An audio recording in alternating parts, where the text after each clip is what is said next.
Welcome to PCOM Perspectives, where we discuss news, events, research, and other topics impacting our campuses and communities.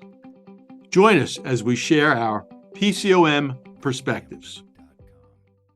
Hello, and thank you for joining us. I'm your host, Dr. Jay Feldstein, and today we're talking with PCOM alumnus Dr. Bruce Feinberg, DO class of '82, and Chief Medical Officer of Cardinal Health Specialty.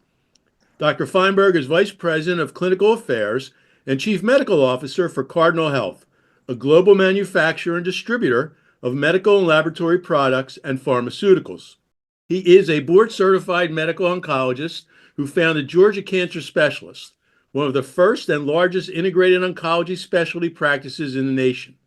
Dr. Feinberg is the author of the best-selling book series, The Cancer Answer, and hosts the weekly checkup on WSB Radio in Atlanta, where he provides the community with the latest health information. In 2004, he launched the Weekly Checkup podcast. Today, Dr. Feinberg and I will discuss his career as a sought-out researcher and speaker on healthcare policy and value-based care, and how his transition to radio and podcasting has allowed him to provide health education to a wider audience. Welcome, Bruce, or should I say welcome back, as Bruce was one of our first podcasts over 5 years ago. So, Bruce, in the last 5 years, the fastest growing costs in healthcare are pharmaceuticals. How do we address those costs in a fair and equitable way? All right, just make the first one easy, get me comfortable with the conversation, right? If I could only solve that problem. It's interesting, especially given, my job, and, Cardinal thinks of itself in distribution as more like Switzerland. All they're trying to do is get the right drug to the right patient at the right time. They don't set the price. They don't do the manufacturing. They don't control the way that becomes available to the patient through the PBM, the payer. And so it's like, all we do is try to make sure the drug's on the shelf when you need it. So that's the party line. In my CMO role, I do have to look at the bigger picture and what can be done in healthcare. And healthcare is tough. The way that it's evolved, it's extremely fragmented, and it's very different than it is in the other 10 industrialized countries. And in the same way, we can look at our politics and, did we devise the best system and it's still the best system, or is a parliamentary system better than just the two-party system? I think in the same way, you can ask that question, did we evolve the best healthcare system, or is it a system that needs to evolve? And I think that there's some hard questions because I think they're foundational. It's not like there's a switch that can be thrown that makes this all of a sudden better and easier. But I do think it is kind of a foundational problem that there's not going to be an easy fix, and we're going to have to examine some core concepts about the American system of healthcare. Well, let me ask you a simple follow-up, because Cardinal's an international company. Yeah, not to the same extent as some of their competitors. So we closed the China operation 4 or 5 years ago. Our footprint outside of the U.S., other than U.S. related, like Puerto Rico, and I'd say Canada and Mexico, but it's relatively small compared to, it's dominant, 90% is U.S. based. But you have some comparison about how the other countries handle their drug costs, especially Canada. I probably have the same awareness that you have through the avenues and the literature that's available. And, just like, for instance, this week was the breaking story of a large research study looking at drug shortages in the US versus Canada. And they tend to be much more severe and they last much longer here than they do there. And I would get back to, it's the same problem. It's our system's design and its fragmentation. And you've got a lot of competing entities, and most are looking at a 3-month forecast or basing business activity on a 3-month forecast on a Wall Street business cycle, instead of on a 1 and 2 and 5 year forecasts, looking more of a healthcare public health cycle. And so you get caught, you get blindsided because you're focused on the short term and not on this bigger picture long term. And that is different in Canada. But it was interesting that something just this week, because drug shortages, particularly in my area of cancer, have become quite profound an issue in the last few years. And it is very different across the border, despite that you would argue that it's all a manufacturing issue. It's more than that. There's a planning issue, an inventory management issue, and other things that are related. Well, I'm now going to ask you an easier question. I wanted to talk about my podcast and Oh, we're getting there. We're getting there. We're getting there. What do you think are the biggest challenges the healthcare system is facing right now and will continue to face in 2025? The lack of interoperability in the way in which the system communicates, which has to do with, just the ability for one physician to talk to another physician and know what's happening. So we go back to an era when a patient went to the emergency room, the primary care doctor was likely called to know they were there. The primary care doctor would likely come in to see that patient that night or the next morning. The primary care doctor would ask the specialist to see the patient. They'd be talking. The primary care doctor is learning as they're going because they're being exposed to the specialty medicine information. The specialist is getting this nuanced background information, which is so valuable. And the whole system continues to improve in a continuous quality improvement manner. Now, the specialist doesn't come to the hospital. The primary care doesn't see the patient, may not even know they've been in the hospital. It's managed by a hospitalist. And this is not, I'm not taking a judgment against hospitalists.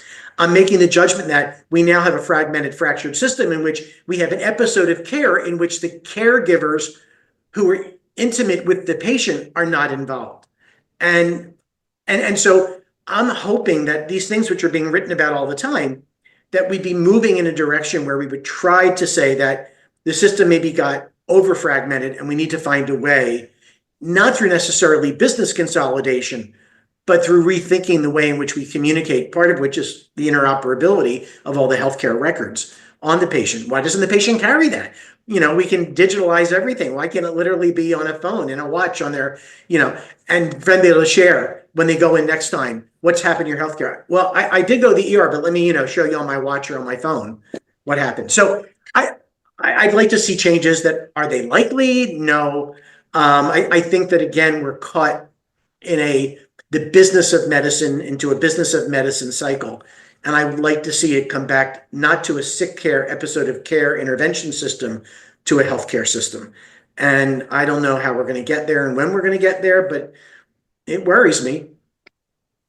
It worries me too. And so, for you, because you're in this position now where you can inform the next generation of doctors who can make, and I mean, I'm not putting it all on you, but you do have that chance to start to, help them think and understand, how it may go.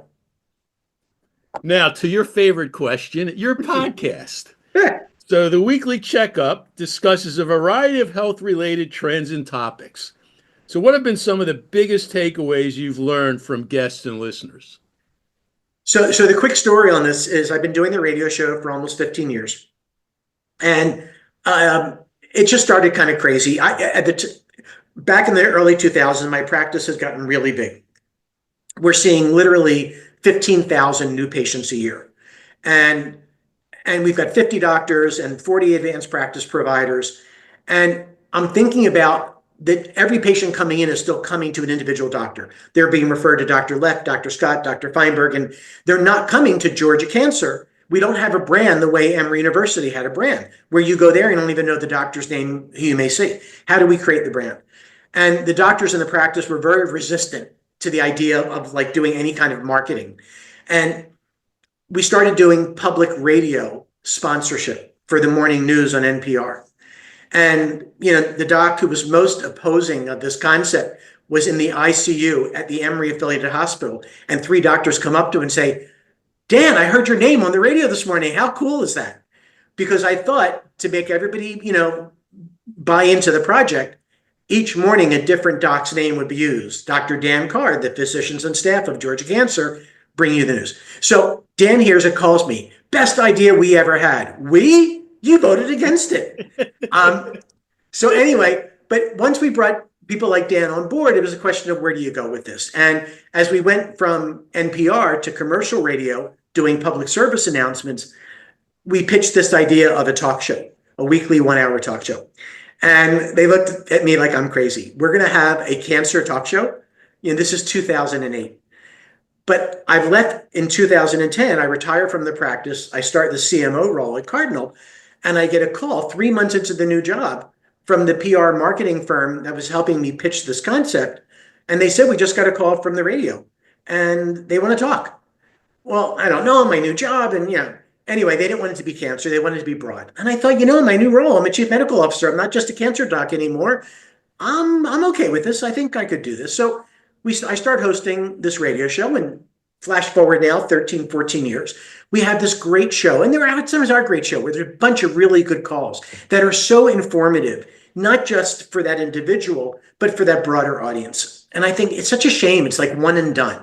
So I don't live that far from the radio station. So I end up walking to and from, and I'm walking home, and I'm like kind of kicking myself about what a shame it's lost. And then I'm thinking, wait a minute, it doesn't have to be lost. This is the era of podcasting. Why is there no kind of streaming on demand availability of some of this?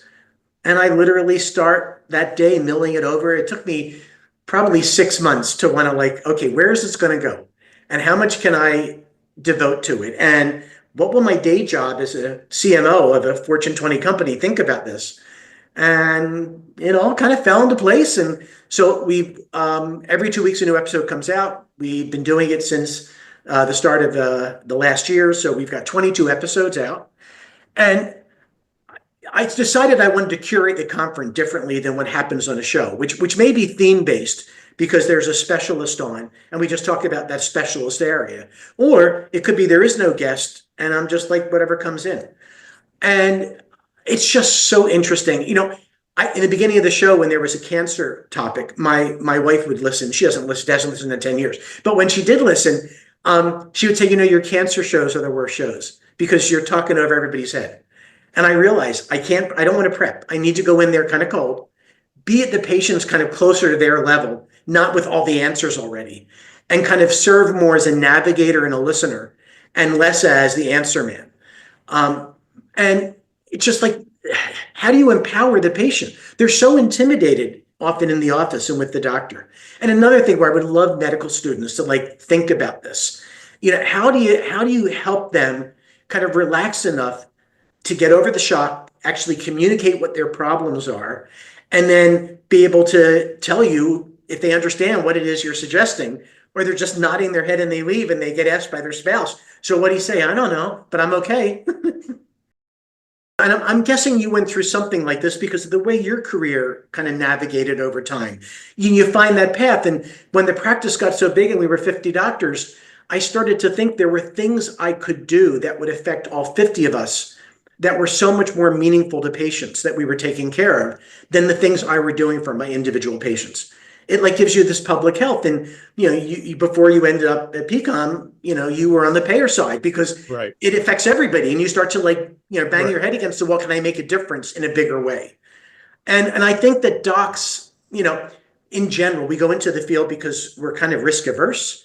It's a safe job. You can do it anywhere. You can practice it anywhere in the world. You can practice it until you die. It's this noble profession with this unique skill set. And I think that many of us are frustrated, but we don't want to channel that frustration into, is there a way I can do something different that could have an impact?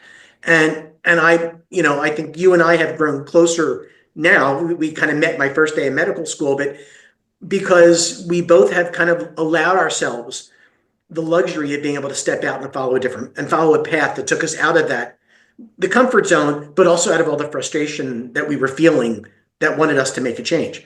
And the radio allows me to do some of that. When I stopped seeing patients because I went to the CMO role, I didn't necessarily want to go back to patient care the way I knew it, but I missed the ability to have any kind of communication with patients. And the radio show and now the podcast gives me that avenue.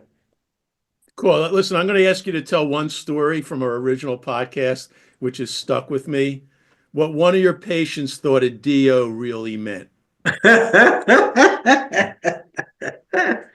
So, it's interesting as the practice started growing, and I'm just trying to find doctors. I don't know how much of this exists today, but when I was looking for a job, I ended up taking a position in Atlanta, Georgia. And in the South that time, there weren't that many DO schools. There were some in Florida already, but not many.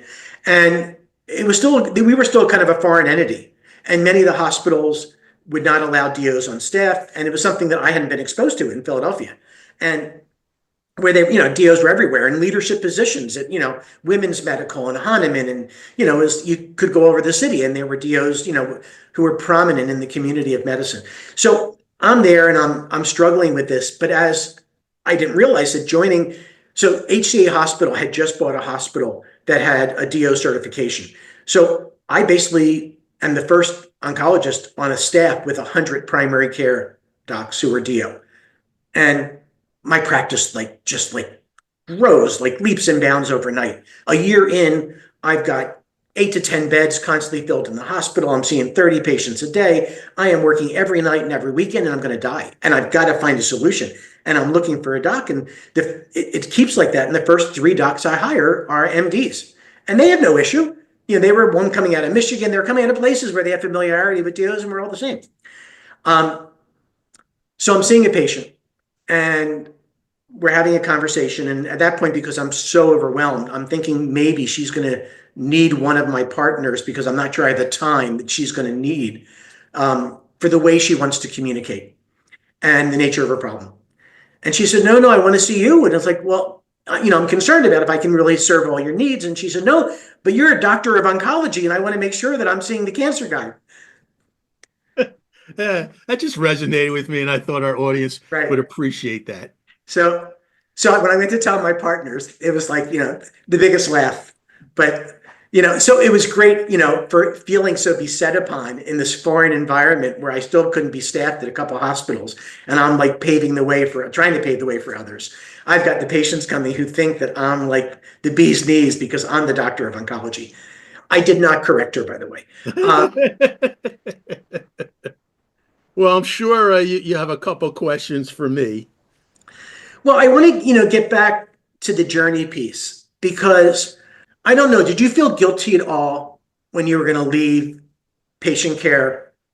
And because I did, and I struggled with a little bit, and I was curious if you did. I felt guilty for a little while, but I got over it. Okay. And I mean, I had a 10-year clinical career in a level 1 trauma center emergency department. I treated over 100,000 patients in that time. And I'm defining my clinical career as the ER because I did another 5 years in occupational and workers' compensation medicine, which was still clinical, but on a much reduced scale, quite frankly. And, it's like, I gave it everything I had, and, and I kind of burned out. So I didn't really feel guilty about going to a different field. And it was just different. And then when I got out of OCMED and, clinical care, actually taking care of patients, it was just time.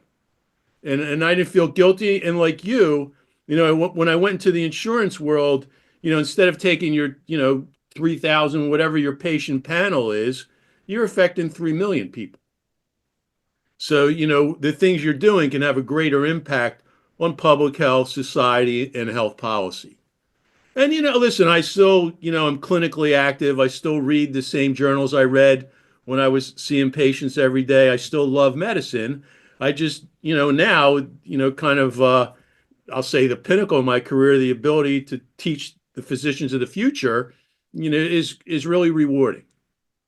So the related question that I have is, when you look at this journey, do you see it connected, or does it feel like, I kind of took a turn and had no idea I was walking through that door or walking through the next door?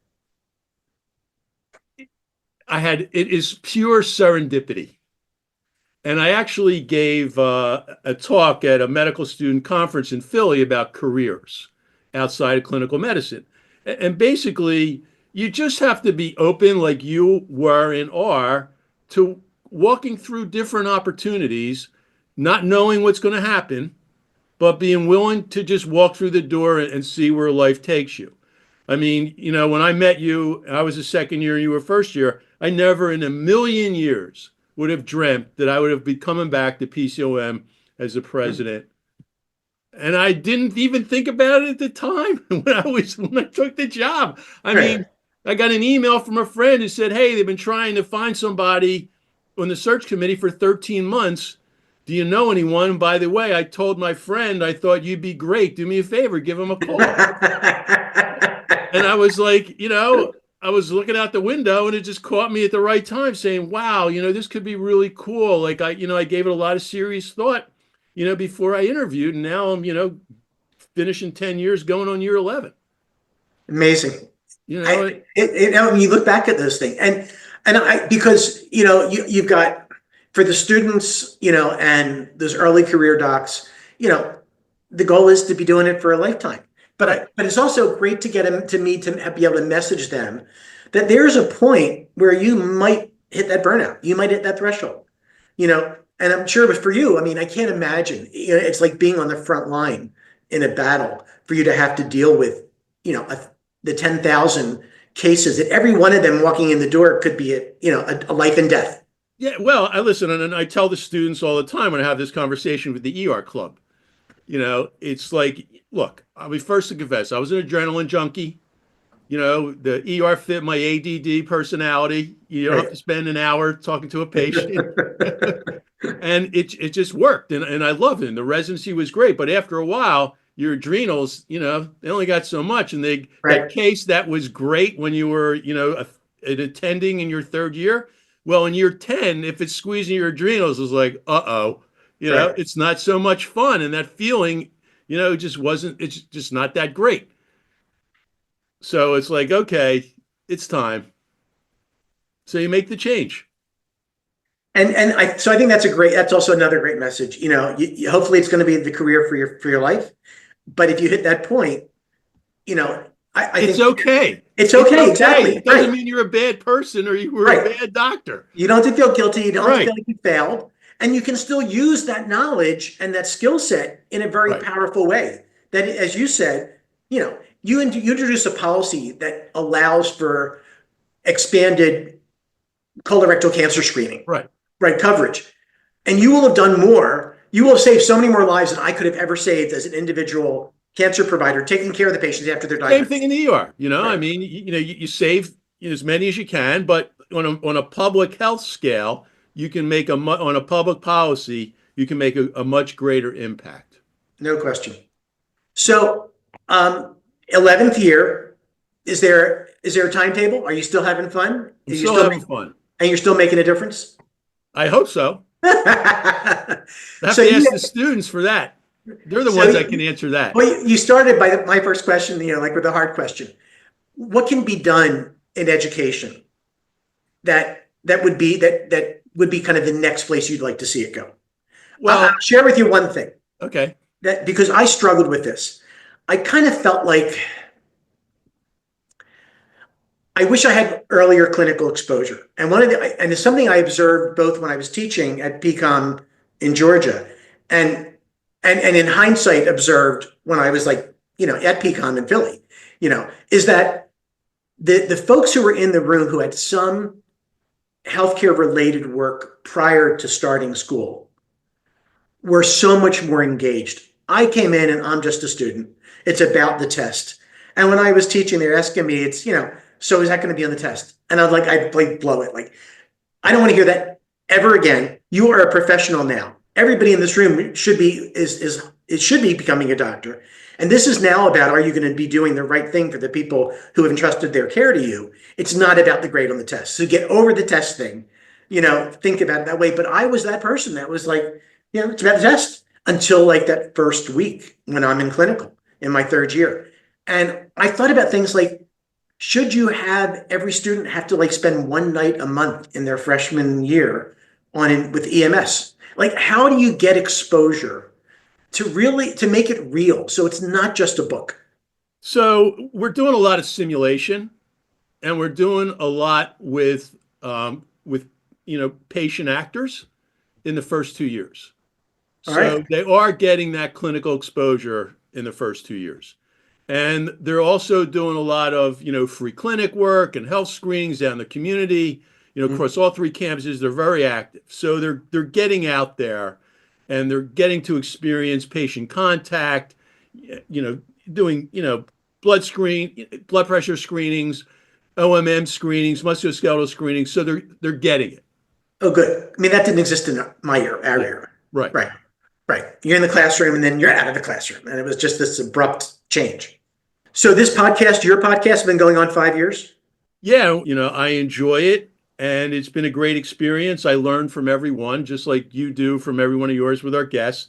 And we do internal experts. We'll do people from the community. I think we may try and do more with some of our hospital partners, to help and just to make a general awareness. We're really focused on kind of the PCOM community, students, faculty, staff, but we may start to expand the audience base out to more of the general community. Bruce, thank you for joining us today. As the healthcare system continues to evolve, it is because of physicians like Dr. Feinberg that we're able to see better patient care and a real impact on our communities.